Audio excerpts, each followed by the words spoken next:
The Terrible Secret of the Mirror. Don't look in it at night. It happened in France near Bordeaux. A couple passionate about antiques was traveling through the countryside in search of unique items for their home. In one of the old towns, they stumbled upon a small shop where the owner offered them a massive antique mirror. It had an exquisitely carved frame, and according to the antique dealer, it was over 200 years old. The mirror had darkened with age, and its surface was speckled with eerie stains. Attracted by the bargain price, the couple eagerly agreed to buy it. When the mirror was delivered to their home, they decided to place it in their son's room. 22-year-old Tom, a tall, athletic young man with green eyes, admired by many of his classmates. Night 1. Tom went to bed with his headphones on. The mirror stood across from his bed, with some of his clothes draped over its frame. In the middle of the night, he was startled awake by a strange sound that somehow broke through his music, a quiet but unsettling whisper. He took out his headphones and looked around. Everything seemed normal, except for one thing. The clothes that had been hanging on the mirror were now on the floor, neatly piled. Shrugging it off, he went back to sleep. Night 2. The same routine. Tom went to sleep with music playing, the room tidy thanks to his mother. But sometime after midnight, he woke up with a chilling sensation, like someone was breathing against the back of his neck.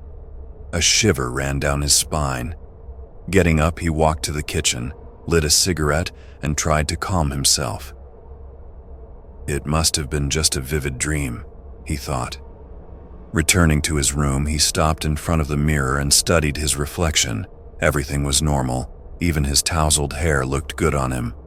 But as he turned to get into bed, unease crept in. He glanced back at the mirror, and for a split second he thought he saw something behind him. Yet when he spun around, there was nothing. He spent the rest of the night tossing and turning, haunted by vague nightmares. Night 3. Tom was already on edge. The day had been a disaster.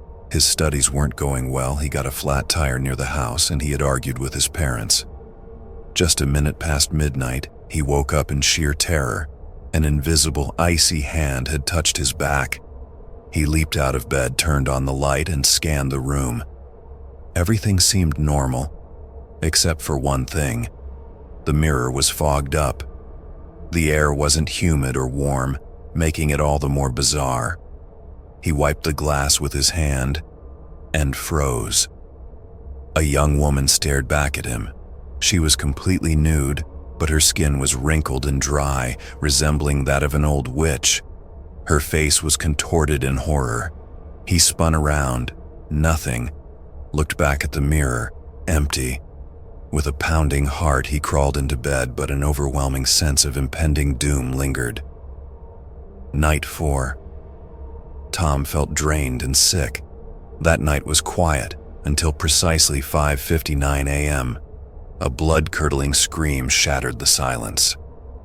"Help me!" The voice belonged to a woman, echoing from within the room. Panicked, he rushed to his parents, but they dismissed his fear. His mother, a doctor, checked his temperature. It was 102 degrees Fahrenheit, 39.1 degrees Celsius. Hallucinations from a fever, she reasoned, giving him medicine and a shot to help him sleep. Night 5. Tom dreaded falling asleep.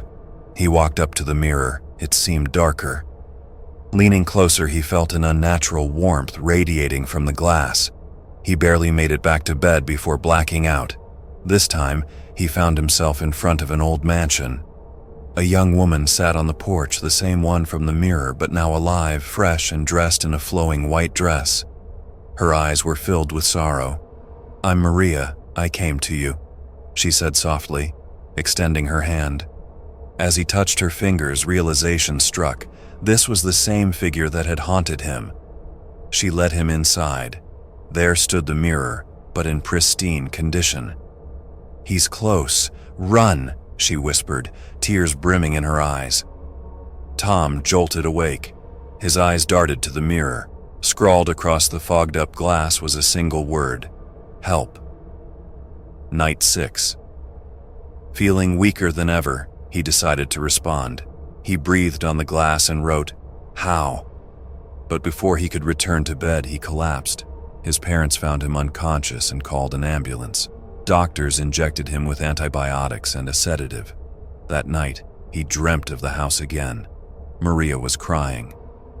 "I wanted to help you, but he never lets go of those more beautiful than him."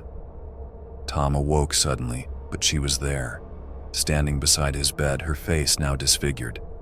"Forgive me," she whispered before vanishing. Night 7.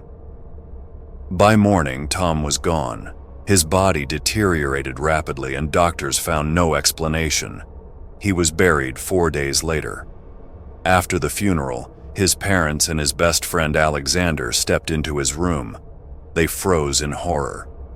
Tom stood inside the mirror holding Maria's hand. Their eyes pleaded for help. Then in an instant, 2 skeletal hands emerged from the darkness within the glass, dragging their spirits inside. The last thing they saw was a message forming on the mirror. "Help us." His father shattered the mirror, burying the shards.